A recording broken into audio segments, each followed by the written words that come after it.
Kien fid-29 ta' Jannar tal-1973 meta l-Gvern Laburista mmexxi mill-Prim Ministru Domingos Mintoff iddekriminalizza l-omosessualità fil-privat. Il-liġi ġiet diskussa f'Novembru tal-1972 u tieħed vot fuqha fil-Parlament propju 50 sena ilu. L-Oppożizzjoni Nazzjonalista dak iż-żmien taħt it-tmexxija ta' George Borch Olivier kienet ħadet l-istess pożizzjoni tal-Knisja li kienet iddikjarat lil persuni omosessuali bħala morda.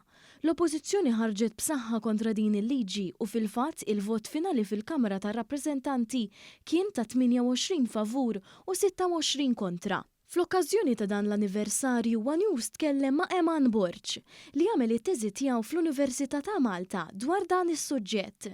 Borch spjega kif minkejja li l-Gvern ta' Mintoff dak iż-żmien kellu suġġett jaħarqu ferm fuq ix jiffoka, xorta waħda poġġa d-dekriminalizzazzjoni tal-omosessualità fil-privat fuq l-aġenda tiegħu. 50 sen ilu f'Malta li kienet għada issib li nifisha bħala Malta indipendenti, bħala Malta ħilsa, bil-gvern tal-Partit Mintoff li kien reġa' tela fil-gvern u kallek Malta wkoll li kienet għada qed issofri fuq livell soċjali anke dwar l-interdetti idnu bil-mejjed, jiġifieri kellek Malta li kienet issib lilha innifisha.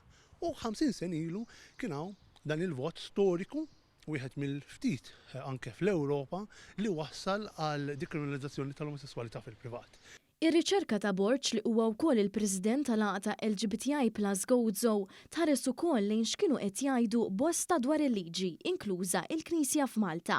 Fil-fatt, fitra pastorali pubblikata fil-Gazzetta tal-Knisja leħen is-sewwa, l-Arċisqof ta' dak iż-żmien Mikil Gonzi kien qal li min kien omosessuali kien jeħtieġ il-kura u li għalkemm il-Gvern neħħa liġi, il-Knisja xorta waħda kienet se tibqa' tqis l-omosessualità bħala ksur gravi tal-ordni morali. Riċerka li wieħed issa wkoll se jkun jista' jaqra u għannifsu tħares lejn id-diskorsi parlamentari tal-membri fil-Parlament fatwalment x'kienu qegħdin jgħidu, tħares ukoll dwar itri mill-editur, opinjonijiet li jintbagħtu lill-editur u anke littra pastorali li nħarġet mill-isfijiet fl-ewwel ta' Jannar tal-1973. U hemmhekk naraw l-opinjonijiet kollha tas-soċjetà Maltija f'dak iż-żmien li waslet għal Malta li tiddekriminalizza l-omosessualità fil-privat. Bħalma ġara aktar tard fl-istorja moderna ta' Malta meta fil-Parlament kienu qed jiġu diskussi liġijiet sabiex il-persuni LGBTIQ+ jingħataw aktar drittijiet, il-Gvern Laburista reġa' sab lill-Oppożizzjoni kontrih.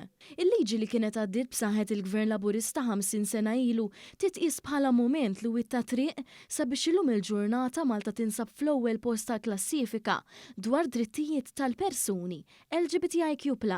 50 sena wara, Malta fis-sena 2023 qiegħda tiċċelebra l-Europride. U għalhekk qed naraw il-moviment li beda 50 sena ilu minn moviment ta' protezzjoni għall-individwi omosessuali għal moviment ta' ugwaljanza li Malta llum il-ġurnata tiċċelebra għal 7 snin konsekuttivi l-ewwel fuq il-mappa tal-Ewropa.